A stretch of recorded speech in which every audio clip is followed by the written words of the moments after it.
नमस्कार दोस्तों, कैसे हैं? आपको गणेश चतुर्थी की ढेर सारी शुभकामनाएं। स्वागत है आपका मेरे चैनल में। आज मैं आपको सुनाती हूँ भाद्रपद मास में होने वाली गणेश चतुर्थी की कहानी। एक समय की बात है, धन के देवता कुबेर को अपने धन पर बहुत अभिमान हो जाता है। वह सोचते हैं कि दुनिया में सबसे ज्यादा धनवान मैं हूँ और मुझे अपने धन का प्रदर्शन करना चाहिए।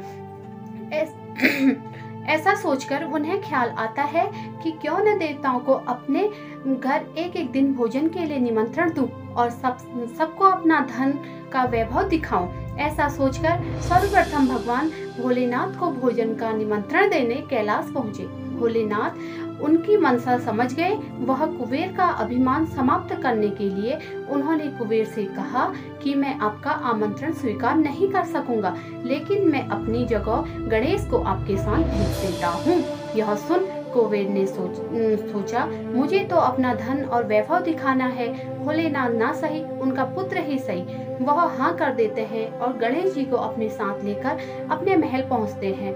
महल पहुँचते ही कुबेर गणपति को अपना धन ऐश्वर्य दिखाना शुरू कर देते हैं। यह देख विद्या और बुद्धि के दाता कुबेर गणेश जी कुबेर की मनसा को समझ जाते हैं। जब गणेश जी खाना खाने बैठते हैं तब कुबेर सोने की थाली में खाना परोसते हैं। तब गणेश जी खाना खाना शुरू करते हैं। देखते ही देखते कुबेर के महल में बना सारा खाना समाप्त हो जाता है। उसके बाद भी गणेश जी की भूख शांत नहीं होती। वो कहते हैं खाना और लाओ। तब कुबेर बोले महाराज, महल में बना सारा भोजन समाप्त हो गया है। गणेश जी कहते हैं जो फल फूल इत्यादि हैं वो लेके आओ। तो कुबेर गणेश जी को फल फूल इत्यादि लाके देते हैं। तभी गणेश जी कहते हैं मैं अभी भी भूखा हूँ। कुबेर समझ जाते हैं और मैं अपना वैभव और ऐश्वर्य प्रभु को दिखाना चाहता था, इसलिए गणेश जी ने मुझे सीख दी है कि मैं अपना वैभव और ऐश्वर्य से इनको नहीं जीत सकता। वह गणेश जी से हाथ जोड़कर माफी मांगते हैं और कहते हैं प्रभु, मैं कभी भी अभिमानवश ऐसा नहीं करूंगा, उन्हें क्षमा कर गणेश जी वहां से अपने घर की ओर निकल पड़ते हैं। अब गणेश जी ने बहुत सारा खाना खाया था, उनका वजन भी बढ़ गया था, इसलिए वह अपने नन्हे मूषक सवारी पर बैठकर कैलाश पर्वत पर चलते हैं। गणेश जी के वजन को संभालते हुए मूषक धीरे धीरे कैलाश पर्वत पर चढ़ने लगते हैं और गणेश जी का मूषक का संतुलन बिगड़ जाता है और गणेश जी मूषक से नीचे गिर जाते हैं। गणेश जी देखते हैं उनके हाथ पैर और कपड़े गंदे हो जाते हैं कि कहीं मुझे किसी ने देखा तो नहीं। वह इधर उधर देखने लगते हैं, परंतु उन्हें कोई दिखाई नहीं देता है। इतने में हंसने की आवाज आती है।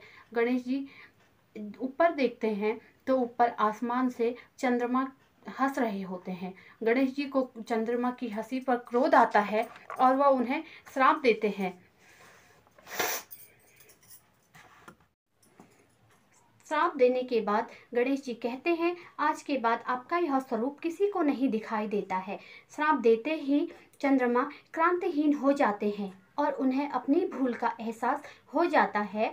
वह गणेश जी से माफ़ी मांगने लगते हैं। बार बार माफ़ी मांगने के बाद गणेश जी का गुस्सा शांत हो जाता है और चंद्रमा से कहते हैं मैं अपना श्राप पूर्ण रूप से तो समाप्त नहीं कर पाऊंगा, क्योंकि परंतु हर माह में एक दिन आपको श्राप का पूर्ण असर दिखाई देगा।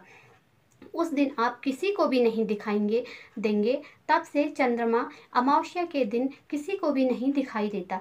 गणेश जी आगे कहते हैं इसके बाद में आपकी कलाएं बढ़ती जाएंगी और पूर्णिमा के दिन आप अपने पूर्ण स्वरूप में दिखाई देंगे और पूर्णिमा के बाद अमावस्या तक आपकी कलाएं घटती जाएंगी। साथ ही गणेश जी उन्हें एक वरदान और देते हैं। कहते हैं हर चतुर्थी के दिन मेरी पूजा होगी, आपकी भी मेरे साथ पूजा की जाएगी। आपको अर्घ्य देने के बाद ही चतुर्थी का व्रत पूर्ण माना जाएगा। साथ ही गणेश जी ने कहा क्योंकि आज गणेश चतुर्थी है और आज आपने मेरा अपमान किया है, इसलिए यदि इस दिन आपको कोई देख लेगा वह कलंक का भागी बनेगा।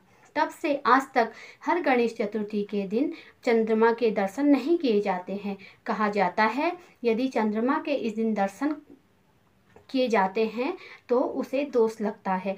तो दोस्तों, आपको मेरी ये कथा कैसी लगी ज़रूर बताइएगा। अगर आज अभी तक आपने मेरे चैनल को सब्सक्राइब नहीं किया है तो प्लीज़ मेरे चैनल को सब्सक्राइब कीजिए, लाइक कीजिए, शेयर कीजिए। धन्यवाद। नमस्कार।